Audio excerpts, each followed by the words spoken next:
प्यारे बच्चों, आज का हमारा टॉपिक है इफ़ेक्ट्स ऑफ पब्लिक डेट। हम पब्लिक डेट पर बहुत सारा टॉपिक्स को डिस्कस कर चुके हैं। आज हम उसके इफ़ेक्ट्स के बारे में बात करते हैं कि पब्लिक डेट के इफ़ेक्ट्स कितने डीप होते हैं।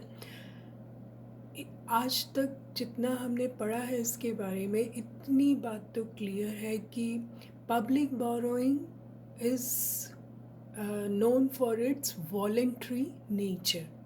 It is contrast to the compulsory nature of taxation. कि जो टैक्सेशन है, it is a compulsion for the people, लेकिन बोरोइंग जो है, पब्लिक बोरोइंग की जो सबसे अच्छी बात है कि ये वॉलेंट्री है, स्वैच्छिक है। जिसके पास सेविंग्स है वो उसे खरीद सकता है। Normally it is not a compulsion for the people. दूसरी बात कि the making of these loans does not reduce the do not reduce the personal wealth of the lenders but merely change its forms। ये बात तो आपकी समझ में आ गई होगी कि हम इसमें क्या करते हैं। We just exchange for liquid cash, we buy bonds from our liquid cash, और जिन पर हमें इंटरेस्ट मिलता है और टाइम के साथ वो वापस दे दिया जाता है। कोई भी व्यक्ति तो सरकार जब उधार लेती है तो वो बॉन्ड्स इश्यू करती है, हम इसे पढ़ चुके हैं। और ये एक तरह से लोगों से दूसरी तरह के लोगों को धनराशि अंतरित करती है। धनराशि लोगों से सरकार की ओर जाती है और वहाँ से उन लोगों के पास जिनके लिए सरकार उधार ली गई राशि को खर्च करती है। तो ये सार्वजनिक रे जो है, इसके बहुत सारे एक्सपेंशनरी इम्पैक्ट ही होते हैं। नेट कुछ इसके एडवर्स इफ़ेक्ट्स भी होते हैं, बट नेट इफ़ेक्ट अगर हम देखें तो it is expansionary, it is good for the economy as well as for the people. अब हम डिस्कस करते हैं कि फैक्टर्स डिटरमाइनिंग इकोनॉमिक इफ़ेक्ट्स कौन कौन से फैक्टर्स हैं, कि नेचर क्या है पब्लिक डेब्ट का, उसकी फॉर्म क्या है, कंडीशंस क्या हैं, ड्यूरेशन कितने टाइम के लिए है वो, is it a voluntary, is it a compulsory, is it for lock in period क्या है, बॉन्ड्स इशू किए हैं 5 साल के, 2 साल के, 10 साल के, सरकार रेट ऑफ इंटरेस्ट कितना ले रही है, दे रही है बॉन्ड्स पर, और मोड ऑफ रीपेमेंट क्या है कि उसको वापस किस तरह से करेगी। और दूसरी बात कि गवर्नमेंट की पॉलिसीज़ में लोगों का कॉन्फिडेंस कितना है। अगर गवर्नमेंट अच्छा कॉन्फिडेंस रखती है, then only people will invest in the bonds. तो ये सब फैक्टर्स जो हैं ये भी इकोनॉमिक इफ़ेक्ट्स को डिटरमाइन करते हैं। Let's discuss now one by one effects of public डेब्ट ऑन कंजम्पशन। तो हम सबसे पहले कंजम्पशन पर देखते हैं कि जब भी लोग पब्लिक लोन्स को बाय करते हैं तो not out of their current income but out of wealth. ऐसा कहा जाता है कि आप और हम भी अगर इन बॉन्ड्स को खरीदेंगे तो definitely not from the current income. लोगों के पास बहुत सारी सेविंग्स होती है, जो फंड्स यूं ही पड़े होते हैं, उन फंड से लोग आइडल फंड से ये बॉन्ड्स खरीदते हैं। लेकिन अगर लोग करंट कंजम्पशन को अपनी कम कर इनकम में से ही ये बॉन्ड्स खरीदेंगे तो definitely it will reduce there consumption.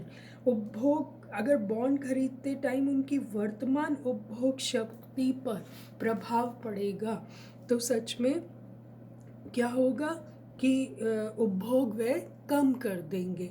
लेकिन क्या होता है कि sometimes government bonds may offer special advantages such as tax exemption. हमें ये कहा जाता है कि आपको टैक्स में रिलीफ देंगे व्हेन यू फाइल अपनी रिटर्न्स फाइल करते हैं लोग कि अगर आप इतना गवर्नमेंट बॉन्ड में सेव करेंगे तो आपको टैक्स रिलैक्सेशन मिलेगा या आपको हायर इंटरेस्ट रेट्स मिलेंगे, तो पीपल क्या करते हैं, people opt for public bonds and refrain from consumption. तो ऐसे केस में लोग अपने उपभोग में कमी ले आते हैं तथा क्या करते हैं, वो बॉन्ड खरीद लेते हैं। यदि सरकार इन टाइम्स ऑफ वॉर अगर गवर्नमेंट प्रेशराइज करती है public to curtail consumption and buy bonds, in that case भी it has a very adverse effect on the present consumption. But generally अगर हम देखें तो people buy bonds out of saving, least affecting present consumption. Bonds can be converted into cash anytime, also generating some revenue. ऐसा भी माना जाता है कि ये जो bonds हैं ये assets के रूप में काम करते हैं, तो लोगों के मन में एक ये फीलिंग रहती है कि मेरे पास इतने सारी सेविंग्स हैं, because any time he can convert these savings in bonds holders को कभी भी वो इनकम में चेंज कर सकता है, और the bond holders regard their bonds as wealth and a source of income. तो ऐसे में उनकी लिक्विडिटी पोजीशन जो है is not very much affected because bonds can be converted into cash at any time, hence there will be a tendency to increase spending और consumption. अगर किसी के पास बहुत सारे बॉन्ड्स के रूप में बॉन्ड्स रखे हैं तो डेफिनेटली उसकी इकोनॉमिक पोजीशन बहुत अच्छी है। He might increase his consumption rather than decreasing it. उसे मालूम है कि उसे जब पैसे की ज़रूरत पड़ेगी he can convert these bonds into cash, तो उसका प्रेजेंट कंजम्पशन जो है वो किसी तरह से भी इफ़ेक्ट नहीं होता। एक पिगू के द्वारा असेट इफेक्ट बताया गया था। पिगू के अनुसार ऋणदाता सरकारी बॉन्डों को अपनी संपत्ति का अतिरिक्त भाग समझ लेते हैं और वे स्वयं को पहले से अधिक अमीर समझते हैं तथा उपभोग पर कभी कभी अधिक खर्च करते हैं। इसे उन्होंने वेल्थ इफेक्ट के नाम से कहा। यदि बाजार में ब्याज की दरें बढ़ती हैं तो बॉन्डों की कीमत कम हो जाती है। बॉन्ड धारक समझेंगे कि उनकी संपत्ति कम हो गई। मान लीजिए बॉन्ड्स पे इंटरेस्ट रेट घट जाता है तो उन्हें ये साइकोलॉजिकल इफ़ेक्ट भी आ जाता है कि उनकी संपत्ति, उनके एसेट्स कम हो गए। तो ऐसे केस में नेगेटिव इफ़ेक्ट भी आएगा कंजम्पशन में, जैसे कि आप अक्सर पढ़ते हैं लोगों के शेयर्स, डिबेंचर्स, शेयर्स में लॉस हो गया, मार्केट गिर गई, आपने अक्सर न्यूज़पेपर्स में पढ़ते रहते हैं। तो ये एक करंट कंजम्पशन पे भी नेगेटिव इफ़ेक्ट जनरेट करता है। कहीं ना कहीं लोगों को लगता है कि हमारी जो पैसे थे, हमारी जो धनराशि थी, हमारे जो असेट्स थे वो कम हो गए।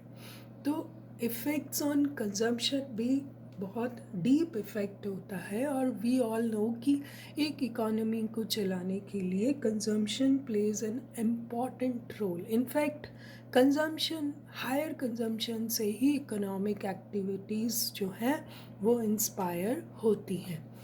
अब हम effects on saving and investment को भी समझते हैं। ये बहुत इम्पॉर्टेंट है कि फ्लोटिंग ऑफ पब्लिक डेब्ट कैसे सेविंग और इन्वेस्टमेंट को इफ़ेक्ट करता है। ये एक इंटरेस्ट मैकेनिज़्म के थ्रू काम करता है कि मान लीजिए पब्लिक डेब्ट जब बॉन्ड्स गवर्नमेंट इशू करती है तो हाँ, अगर लोग क्या करेंगे, अपनी सेविंग्स को डाइवर्ट करेंगे, they will buy those bonds. तो पैसा जो है वो मार्केट से निकलकर बॉन्ड्स में आ जाएगा। तो ऐसे केस में it adversely affect the investment expenditure. आपने गवर्नमेंट ने जो ओपन कभी कभी गवर्नमेंट ओपन मार्केट ऑपरेशंस के थ्रू भी बॉन्ड्स को बेचती है, अपने बैंकिंग में पड़ा है। तो इन दैट केस सारी परचेजिंग पावर जो है वो गवर्नमेंट के हाथ में चली जाती है, पैसा सारा गवर्नमेंट के हाथ में चला जाता है। और हमने ये बात पहले भी पढ़ी थी कि it adversely affect the private sector, क्योंकि जो पैसा इन्वेस्टमेंट के लिए प्राइवेट सेक्टर को चाहिए था वो पैसा सारा गवर्नमेंट ने ले लिया बॉन्ड्स के रूप में। तो प्रेजेंटली तो सप्लाई ऑफ मनी मार्केट में कम हो गई। सप्लाई ऑफ मनी कम होते ही उसका एडवर्स इफ़ेक्ट होगा, और ना तो इन्वेस्टमेंट के लिए पैसा मिलेगा और ना ही कंजम्पशन के लिए। तो इस बात का भी ध्यान रखना है कि अगर गवर्नमेंट ज़रूरत से ज़्यादा पब्लिक डेब्ट सार्वजनिक ऋण रेज करती है मार्केट में, तो उसका सेविंग और इन्वेस्टमेंट पे गलत इफ़ेक्ट भी होता है। उससे क्या होता है कि इंटरेस्ट रेट राइज हो जाते हैं और प्राइवेट सेक्टर को पैसा नहीं मिलता इन्वेस्टमेंट के लिए। तो in that case it adversely affect the economy in the long run. Investment expenditure कम होते ही क्या होगा कि सप्लाई ऑफ मनी कम हो जाएगी। सप्लाई ऑफ मनी कम होते ही रेट ऑफ इंटरेस्ट राइज कर जाएगा, और इससे इन्वेस्टमेंट पे बहुत एडवर्स इफ़ेक्ट होगा। दूसरी साइड अगर हम देखें कि जब गवर्नमेंट अपने ओपन मार्केट ऑपरेशंस में खरीदती है बॉन्ड्स को, तो वापस से सप्लाई ऑफ मनी मार्केट में इंक्रीज़ हो जाता है। पैसा जो लोगों ने उधार दिया था अगर वो रीपे करती है उसको, तो वो पैसा वापस से मार्केट में आ जाता है। सप्लाई ऑफ मनी इंक्रीज़ होने से आप जानते हैं कि इंटरेस्ट रेट गिर जाएगा, और वो प्राइवेट सेक्टर के लिए बहुत अच्छी खबर होती है, और वो ज़्यादा से ज़्यादा पैसा अब इन्वेस्ट कर सकेंगे। तो इंटरेस्ट रेट डिक्लाइन करना ये भी एक बहुत बड़ी बात है। This way we will be helping the private sector, जो कि मेनली रिस्पॉन्सिबल है for the further investment. It also depends on the method of raising loans. अगर government borrows from commercial banks and central banks of a country, it will increase the money supply और purchasing power पे कोई direct effect नहीं आएगा, क्योंकि वो banks के through अगर पब्लिक डेब्ट लेती है तो उन्हें भी क्रेडिट क्रिएशन करने में फ़ायदा रहेगा, और पब्लिक के जो पैसा आइडल अकाउंट्स में पड़ा है वो पैसा काम आएगा, ना कि मार्केट से डायरेक्टली अगर उठाते हैं पैसा तो it will reduce the supply of money. Hence the government bonds जो हैं वो फंड्स को निकाल लेते हैं मार्केट से, इन्वेस्टमेंट से, और investment expenditure very adversely hit by it. तो बहुत जुडिशली ये फैसला सरकार को लेना चाहिए। Will continue this topic in next lecture. Thank you so much.